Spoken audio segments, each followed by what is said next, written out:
복된 소식 아름다운 소리 AM 1590kHz 시카고 기독교 방송입니다.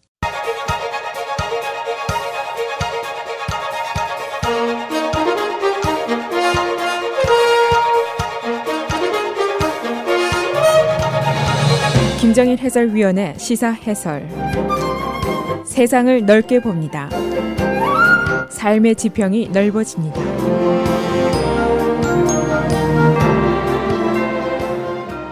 시사 해설입니다.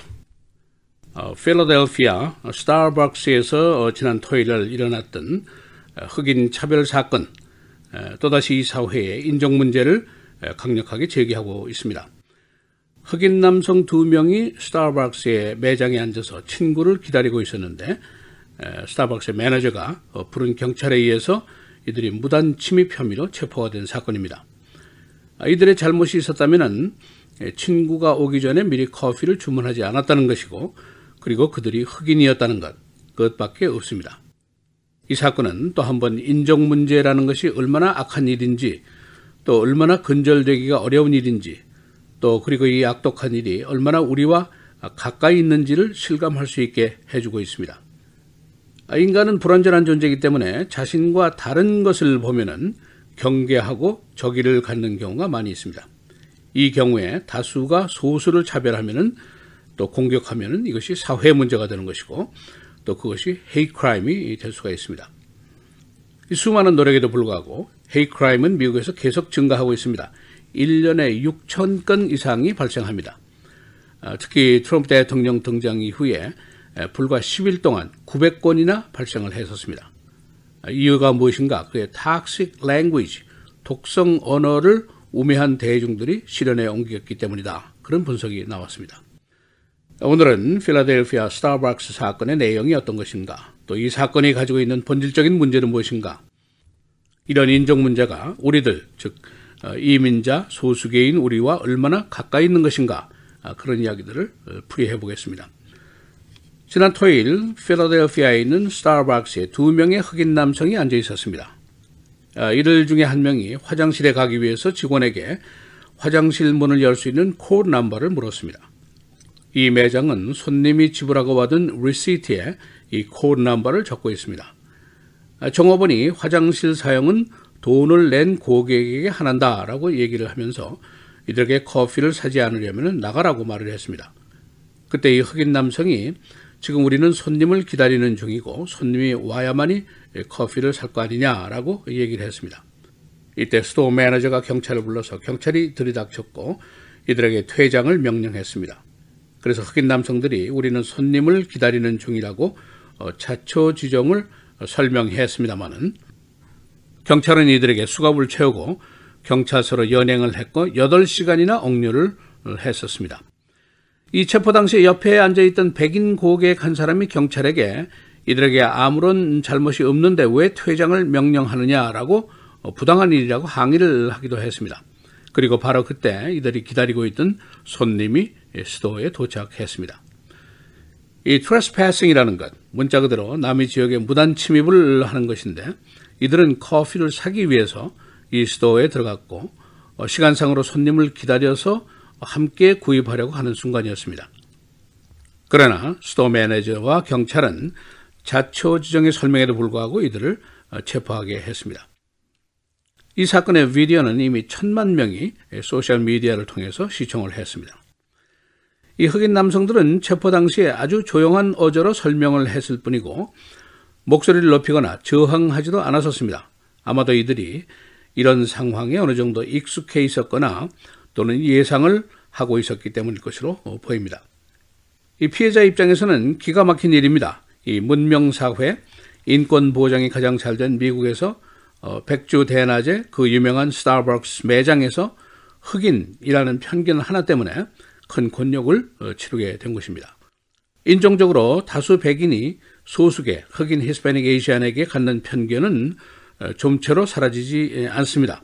다른 말로 하자면 우리는 소수계로서 이러한 편견과 고정관념과 함께 앞으로도 오래 더불어 살 수밖에 없습니다.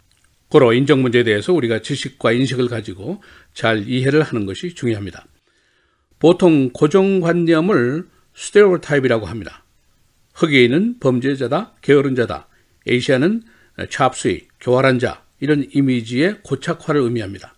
편견, bias, prejudice, 편협성, bigotry, 무시하는 것, ignorance, 인종차별 문제에 반드시 나오는 단어들이 이런 것이 있습니다. 요즘에 새로 나오는 단어들, unconscious bias, implicit bias, 그런 얘기입니다. 무의식적인 편견을 한다는 것이죠.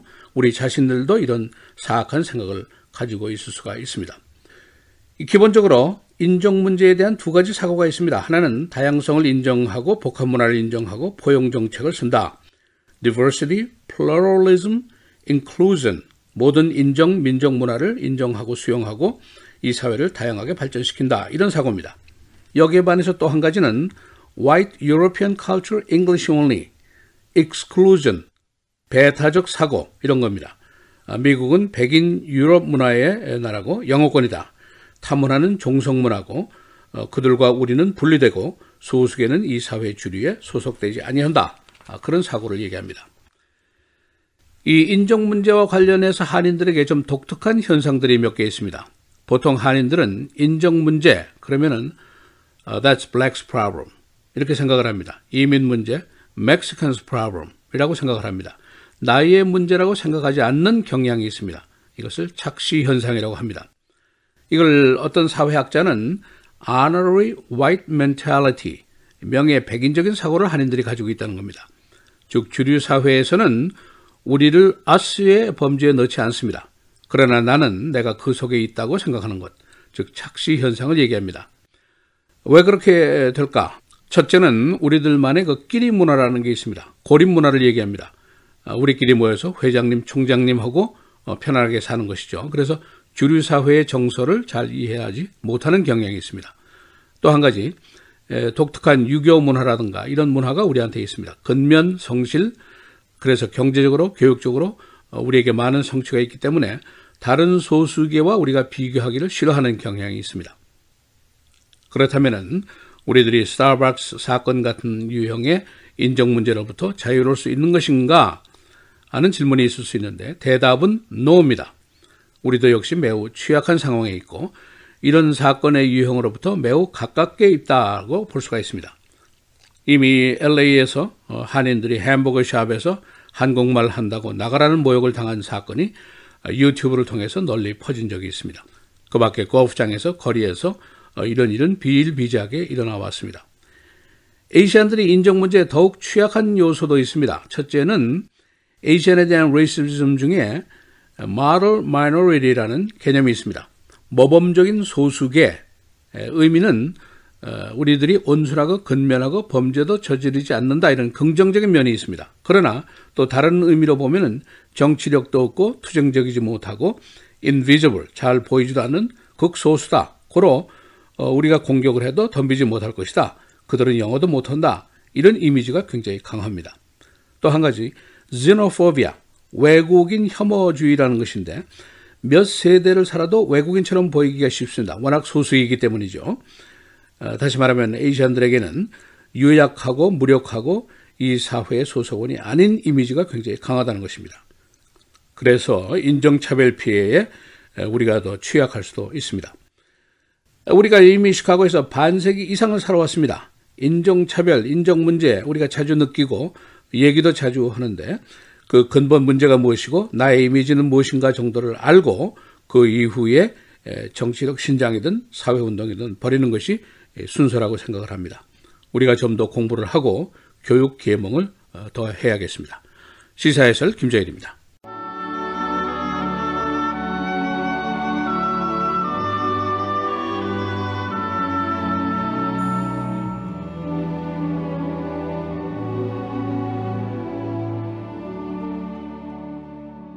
주 앞에서 낮추라. 그리하면 주께서 너희를 높이시리라.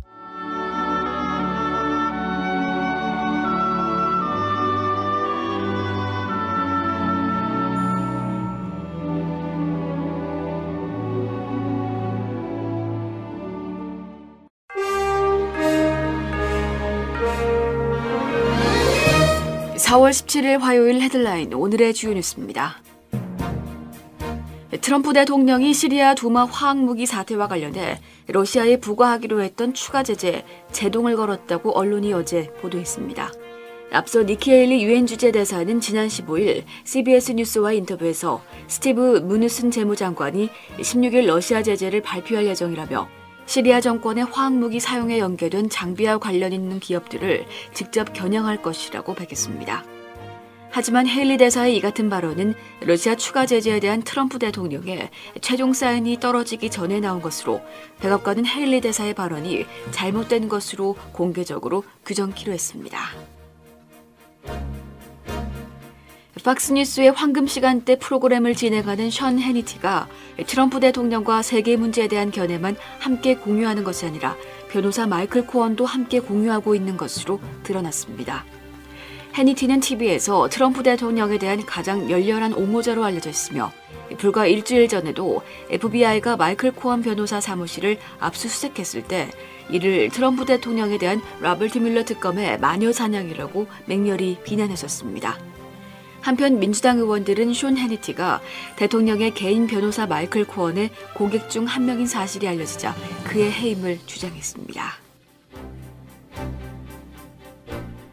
트럼프 행정부가 아랍국들에 시리아에 주둔 중인 미군을 대체하고 아이시스 패배 후 북동쪽을 안정시키기 위한 병력을 요청하는 방안을 모색 중이라고 언론이 소식통을 인용해 보도했습니다. 소식통에 따르면 존 볼턴 백악관 국가안보회의 보좌관은 최근 미국의 이 같은 생각에 동참할 것인지 여부를 확인하기 위해 이집트의 정보기관장 대행 아바스 카멜에게 전화를 걸었습니다. 이러한 계획은 트럼프 행정부가 사우디아라비아, 카타르, 아랍에미리트에 시리아 북부 재건을 돕기 위해 수십억 달러를 기부하라고 요청한 가운데 나왔다고 소식통은 전했습니다. 백악관은 오늘과 내일 열리는 미일 정상회담의 초점이 북미 정상회담 준비에 맞춰질 것이라고 밝혔습니다. 이번 정상회담은 플로리다주 팜비치에 있는 트럼프 대통령의 개인 별장 마라라고 리조트에서 진행됩니다. 샌더스 백악관 대변인은 어제 플로리다 마이애미로 향하는 대통령 전용기 에어포스원에서 기자들과 만나 트럼프 대통령과 아베 신조 일본 총리 간 정상회담과 관련해 남은 24시간 동안 좀 더 준비하려고 하며 우리 팀이 추가로 합류할 것이라며 매우 긍정적일 것으로 기대한다고 말했습니다. 유럽연합이 수입 철강 알루미늄에 고율의 관세를 부과한 미국을 세계무역기구에 정식 제소했습니다.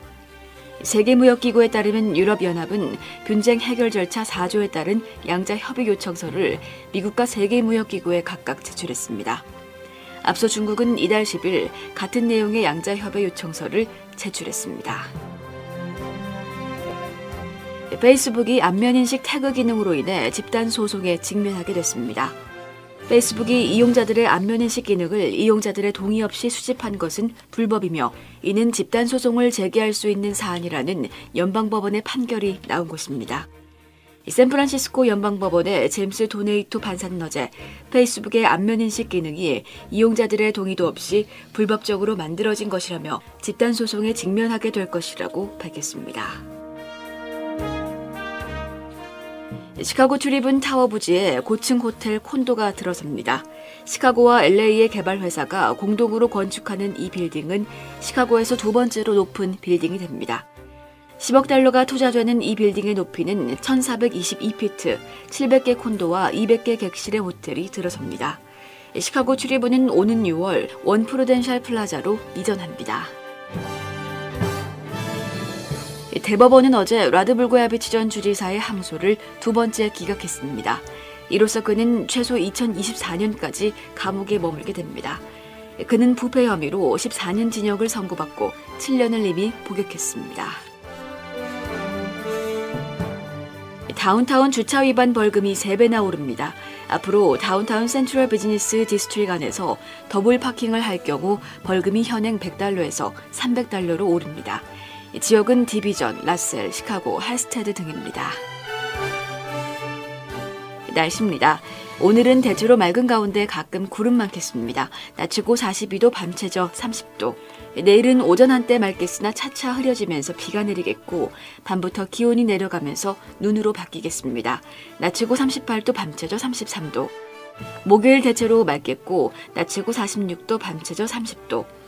금요일도 맑은 날씨 이어지겠습니다. 낮 최고 51도, 밤 최저 32도입니다.